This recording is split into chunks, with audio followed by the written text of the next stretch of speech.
రెడ్డి ముందస్తు బెయిల్ కోసం ఏపీ హైకోర్టును ఆశ్రయించారు. ఆయన తరపు న్యాయవాది పిటిషన్ దాఖలు చేశారు. కాసేపట్లో ఈ పిటిషన్పై కోర్టు విచారణ జరపనుంది. ఈవీఎంను ధ్వంసం చేసిన కేసులో నిందితుడిగా ఉన్న పిన్నెల్లి కోసం 2 రోజులుగా పోలీసులు గాలిస్తున్నారు.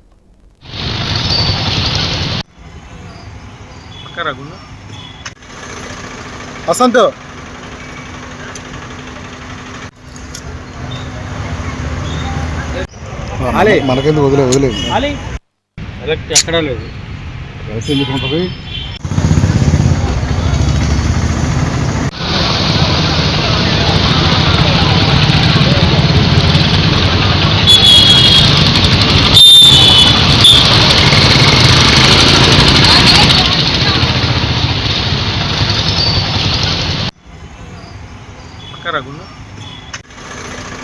వసంత్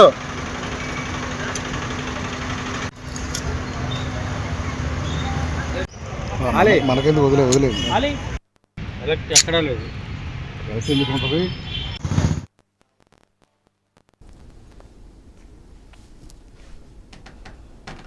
వైసీపీ ఎమ్మెల్యే పిన్నెల్లి రామకృష్ణారెడ్డి ముందస్తు బెయిల్ కోసం ఏపీ హైకోర్టును ఆశ్రయించారు. ఆయన తరపు న్యాయవాది పిటిషన్ దాఖలు చేశారు. కాసేపట్లో ఈ పిటిషన్పై కోర్టు విచారణ జరపనుంది. ఈవీఎంను ధ్వంసం చేసిన కేసులో నిందితుడిగా ఉన్న పిన్నెల్లి కోసం 2 రోజులుగా పోలీసులు గాలిస్తున్నారు.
వైసీపీ ఎమ్మెల్యే పిన్నెల్లి రామకృష్ణారెడ్డి ముందస్తు బెయిల్ కోసం ఏపీ హైకోర్టును ఆశ్రయించారు. ఆయన తరపు న్యాయవాది పిటిషన్ దాఖలు చేశారు.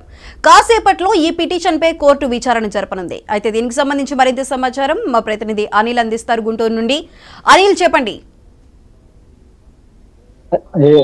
మాచర్ల ఎమ్మెల్యే పిన్నెల్లి రామకృష్ణారెడ్డి ముందస్తు బెయిల్ పిటిషన్ దాఖలు చేయడం జరిగింది హైకోర్టులో. అయితే ప్రధానంగా ఈ ఏదైతే పాల్వాయిలో ఎన్నికల రోజున వైసీపీ మాచర్ల ఎమ్మెల్యే పిన్నెల్లి రామకృష్ణారెడ్డి ఈవీఎంలు ధ్వంసం చేసిన ప్రధానమైన కేసులో ప్రధానమైన నిందితుడిగా చేర్చడం జరిగింది. దీనిపైన ఇప్పటికే 10 సెక్షన్లో కేసు నమోదు చేసి ఇప్పటికే 3 బృందాలుగా పోలీసులు హైదరాబాదు, మాచర్ల తదితర ప్రాంతాల్లో కూడా గాలిస్తున్నారు. ఆయన అరెస్ట్ చేసేందుకు కూడా సిద్ధం అవుతున్న తరుణంలో పిన్నెల్లి రామకృష్ణారెడ్డి తరపున హైకోర్టులో ఓ న్యాయవాది ఆయన బెయిల్ పిటిషన్ కూడా దాఖలు చేయడం జరిగింది. ఎందుకంటే ఆయన ఈసీ ఆదేశాల మేరకు కేసు నమోదు చేయడం జరిగింది. అతని అరెస్టు కూడా ఇప్పటికే రంగం సిద్ధం చేయడం జరిగింది.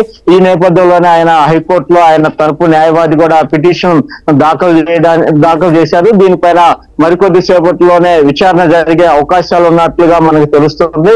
అయితే ముందస్తు బెయిల్ పిటిషన్ పైన కూడా హైకోర్టులో ఈ విచారణ జరిగే అవకాశాలు ఉన్నాయి. దీనిపైన వాదనలు కూడా వినిపించే అవకాశాలు ఉన్నాయి. ఆయన ఏదైతే ఈవీఎంలు అక్కడ పరిస్థితి ఎలా ఉంది అంటే పాలవాయిలో ఆ రోజు ఎన్నికల నేపథ్యంలో 13వ తేదీ రిగ్గింగ్ జరిగిందనే ఒక వైఎస్ఆర్ కాంగ్రెస్ పార్టీ నేతలు ఆయనకి సమాచారం ఇవ్వడంతో అక్కడికి వచ్చారు. అక్కడికి వచ్చినప్పుడు ఆయన మీద కూడా దాడి జరిగింది. ఆయన మీద కూడా వాయువాదానికి దిగారనే ఒక వాదన చేస్తున్నారు వైసీపీ.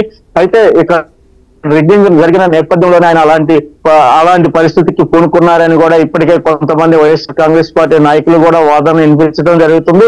ఈ నేపథ్యంలో ఈ రోజు ఆయన అరెస్టు చేస్తారని 2 రోజులుగా పోలీసు బృందాలు కూడా ఆయన కోసం గాలిస్తున్న నేపథ్యంలో ముందస్తు బెయిల్ కోసం ఈ రోజు పిన్నెల్లి రామకృష్ణారెడ్డి తరపు న్యాయవాది కూడా ఇవాళ హైకోర్టులో పిటిషన్ దాఖలు చేయడం జరిగింది. ఇంక మరి కాసేపట్లోనే దీనిపైన విచారణ జరిగే అవకాశాలు ఉన్నాయని మనకు తెలుస్తున్న సమాచారం.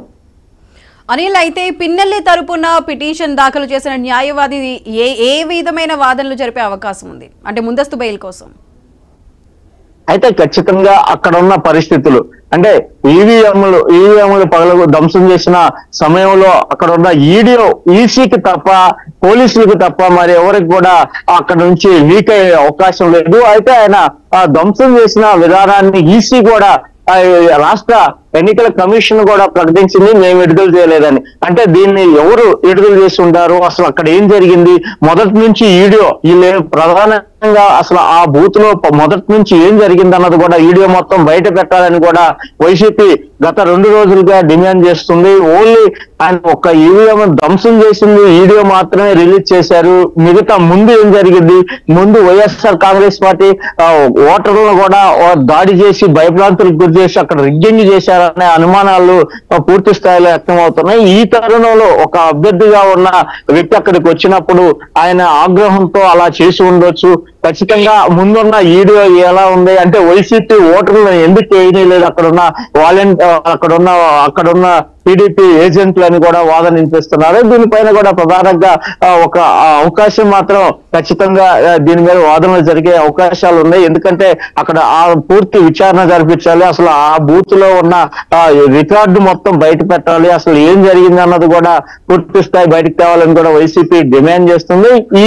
ఈ రకమైన వాదన కూడా ఆ పిన్నెల్లి రామకృష్ణారెడ్డి న్యాయవాది వాదించే అవకాశాలు ఉన్నాయి. ఎందుకంటే ఆయన ప్రధానంగా ఒక అభ్యర్థిగా ఉన్నప్పుడు అక్కడ రిగ్గింగ్ జరిగింది అన్నప్పుడు దాన్ని అక్కడ పరిశీలించడానికి పోయినప్పుడు ఇక్కడ దాడులు జరిగినాయి. అసలు ఆ సంఘటనకు సంబంధించిన ఏమేమి ఉన్నాయి అంశాలన్నింటినీ కూడా పూర్తి స్థాయి విచారణ జరిపించాలి, అప్పుడు నిర్ణయం తీసుకోవాలని కూడా చెప్తున్నారు. అంటే ఈయన ఎమ్మెల్యే అభ్యర్థిగా ఉండి ఆడ ఈవీఎం ధ్వంసం చేశారు, దానికి ముందు రిగ్గింగ్ జరిగింది, అసలు దాని పరిస్థితి ఏందన్న కోణంలో వైసీపీ గత 2 రోజులుగా వాదిస్తుంది.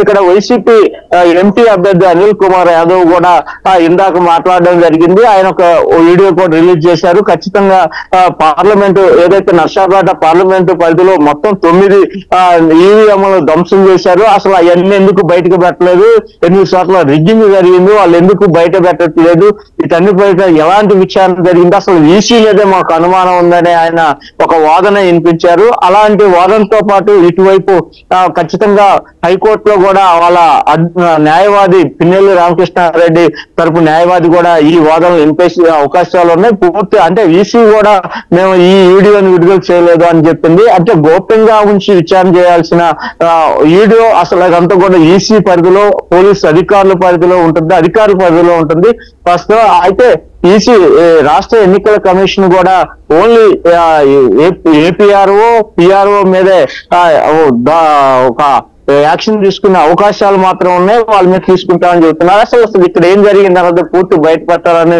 వైసీపీ డిమాండ్ చేస్తుంది. వీటన్నిటి మీద క్రోడీకరించి ఖచ్చితంగా పిన్నెల్లి రామకృష్ణారెడ్డి తరపు న్యాయవాది ఖచ్చితంగా హైకోర్టులో వాదనలు వినిపించే అవకాశాలు మాత్రం ఉన్నాయి. అనిల్, అయితే పిన్నెల్లికి సంబంధించి లుకౌట్ నోటీసులు కూడా పోలీసులు జారీ చేశారు. మరి దీనిపై ఈ పిటిషన్ మీద ముందస్తు బెయిల్ కి సంబంధించి ఇప్పుడు పిన్నెల్లి తరపు న్యాయవాది వేసిన పిటిషన్ పై పోలీసులు ఏ విధంగా లీగల్ గా ముందుకు వెళ్లే అవకాశం ఉంది?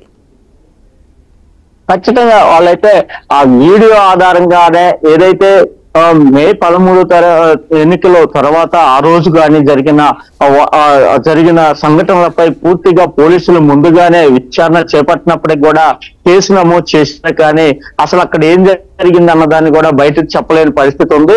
తర్వాత సిట్ అధికారులు ఎప్పుడైతే విచారణ చేపట్టారో ఆయన విచారణ చేపట్టిన తర్వాతే ఈ వీడియో బయటికి రావడం జరిగింది. ఈ వీడియో ఆధారంగా ఇవాళ హైకోర్టులో కూడా న్యాయవాదులు కానీ ఇక్కడ సిట్ అధికారులు కానీ ఒక నివేదికను ఏదైతే ఈసీకి అందజేయడం జరిగింది. కేంద్ర ఎన్నికల కమిషన్ ఆదేశాల మేరకు పిన్నెల్లి రామకృష్ణారెడ్డిపై కేసు నమోదు చేయడం జరిగింది. ఆ కేసు నమోదు చేసిన తర్వాత కూడా ఆయన అరెస్ట్ చేసేందుకు 4 బృందాలు కూడా ఇప్పటికే 2 రోజులుగా గాలిస్తున్నాయి. ఈ నేపథ్యంలో పూర్తి స్థాయిలో ఇక్కడ హైకోర్టుకి ఆయన ఇందులో చాలా లోపాలు ఉన్నాయి. ఖచ్చితంగా ఈసీ కూడా అధికారులతో ఈ వీడియోలన్నీ బయట పెట్టి ఈ యొక్క వాదన ఘర్షణలకు చోటు చేసుకునే అవకాశాలు ఉన్నాయన్నారు. మరికొన్ని వీడియోలను వైఎస్ఆర్ కాంగ్రెస్ పార్టీ కూడా ఈ రోజు విడుదల చేసింది. ఆ వైఎస్ఆర్ కి సంబంధించిన ఓటర్లు అక్కడికి వెళ్ళినప్పుడు అక్కడ ఉన్న ఏజెంట్లు దాడి చేసిన సంఘటన ఆ వీడియోలను కూడా బయటకు పెడుతుంది. వీటన్నిటి మీద చూసుకున్నట్లయితే పూర్తి స్థాయిలో అక్కడ వైఎస్ఆర్ కాంగ్రెస్ పార్టీ ఆ ఎమ్మెల్యేనే ఒక దోషిగా చూపించడం కాదు, అక్కడ మొదటి నుంచి కూడా అసలు ఏం జరిగింది అన్నది కూడా అంతా బయట పెట్టాలి. ఈసీ అయినా ఇంత జరుగుతున్నా కానీ ఈసీ కూడా అక్కడ ఉన్న రికార్డులన్నీ బయట పెట్టాలని వారు డిమాండ్ వినిపిస్తున్నారు. ఈ నేపథ్యంలో పిన్నెల్లి రామకృష్ణారెడ్డి కూడా ఆయన్ని అరెస్ట్ చేసే అవకాశాలు ఉన్నాయి కాబట్టి ఖచ్చితంగా కోర్టుకు వెళ్ళారు కాబట్టి పోలీసులు కూడా ఆయన పైన ఎలాంటి సెక్షన్లు పెట్టారు, అది వీడియో సాక్ష్యం ఆధారంగానే ఈ కేసు ఆయన అరెస్టుకు రంగం సిద్ధం చేసినట్లు కూడా వారు కోర్టులో వాదనలు వినిపించే అవకాశాలు మాత్రం ఉన్నాయి. Over to studio. Right Anil, thank you.